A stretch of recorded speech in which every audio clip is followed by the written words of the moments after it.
Let's talk about 35mm film scanning. For a lot of people that's starting to scan their film, the epson flatbed tends to be the most recommended option. And while it's pretty decent for medium format, it's not what I'd recommend for scanning 35mm. I find that it lacks a lot of sharpness and it needs a lot of color correction for it to look decent. I've also tried DSLR scanning before, but I just found there were too many variables to set up, and in the end it was just cumbersome. I wanted something easy, I wanted something consistent, and something with good quality. And that brings me to the plustek 8200 AI scanner. And this scanner single-handedly made me stop shooting medium format. It was just that sharp enough, and I didn't feel like I needed that extra resolution for medium format. 35 is enough for what I need. So let's scan some photos together.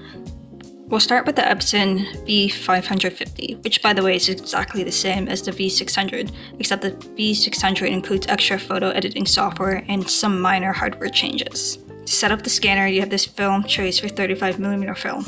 You insert the film, remove as much dust as you can, and place it on the scanner. The problem I have with these trays that come with the Epson is that they don't hold the film flat. This means that sharpness isn't consistent throughout the whole photo because if you look closely, the film curves out of that scanner focus plane, making those parts of the photo less sharp and out of focus. And I've tried using anti-Newton glass to flatten it, but the problem with this is that because of the weight of the glass, it actually creates pressure on the film and it creates rings anyways on some scans.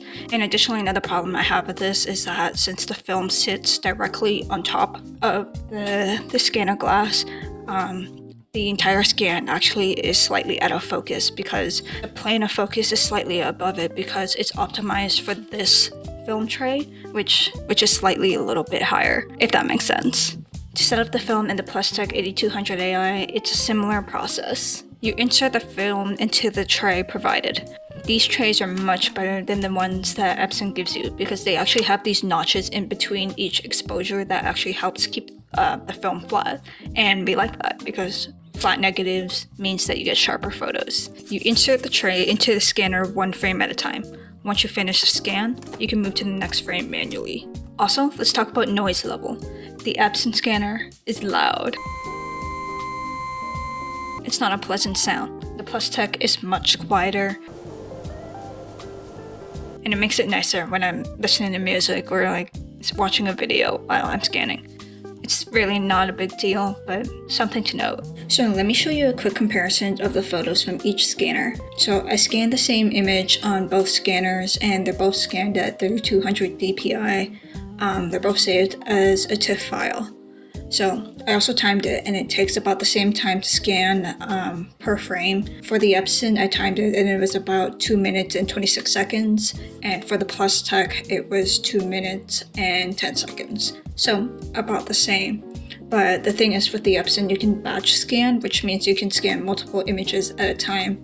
And so you can just kind of leave it on the side and just let it be. But for the plustek, you do have to manually move each frame. So for convenience, the Epson does win. But anyways, let's look at the scans. So this is a scan from the Epson v550. I always like to do a little bit of touch-ups on my scans, but super minimal. I adjust the exposure, the white balance, contrast, and a little bit of vibrancy. So yeah, this is the scan from the Epson. And if we look over to, this is the scan from the plustek 8200 AI. Right off the bat, you can see the colors are completely different. The Epson leans a little bit more towards magenta. Plustek, it's definitely a little bit more color accurate. It's more true to life. This is closer to what I remember taking this photo. But of course, you can always edit the Epson scans to look a little bit more similar. So this is what it kind of looks like straight off of the scanner, and then you can edit it a little bit more to be a little bit more color accurate. But you are going to be spending a little bit of time trying to adjust and tweak those colors. So if we put these images side by side, the Epson is on the left and the plustek is on the right. They can actually get super close in terms of color as long as you adjust it. So let's take a look at sharpness. If we zoom in 200%, you can actually see the difference is night and day.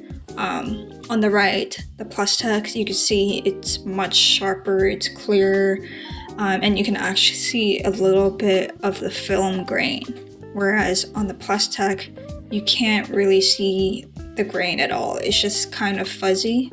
And for the epson, do you remember how I said on the tray the film kind of curves out and it doesn't keep it flat?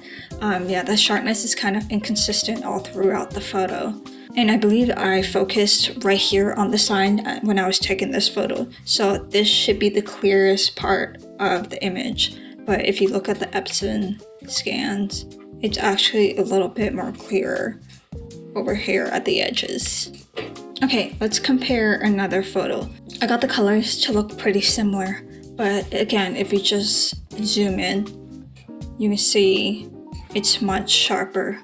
Where the signage is, you can see the little details of the trees on the mountains, whereas on the epson, it kind of just gets muddled up together.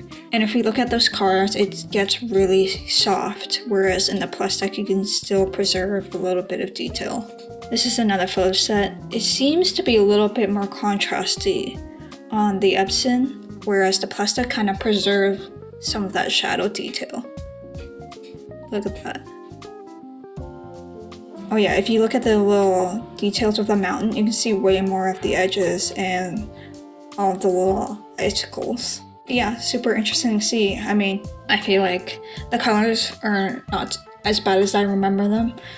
You could definitely tweak them to get them looking decent, but I think overall just not super happy with the sharpness of the epson scans. One downside of the plustek though is that it is a time sink. It takes me about an hour to scan one roll of film, and if you're scanning multiple film rolls, it really adds up. You're basically paying in time, but I think for the quality, it's pretty worth it. However, if you are looking to scan in bulk, this is probably not the scanner for you. It will take you a long time. As for the flatbed, I'm not saying it's not workable.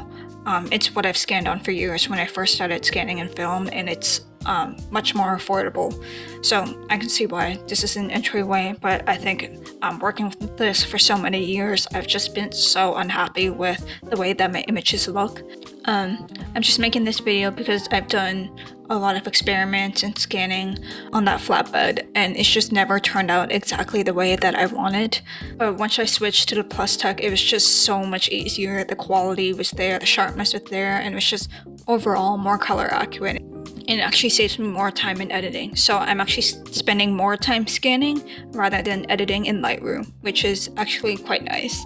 And I think that like if you're spending so much to shoot film and you're starting to scan, it's worth it to invest in a better scanner so you can get the most out of your film.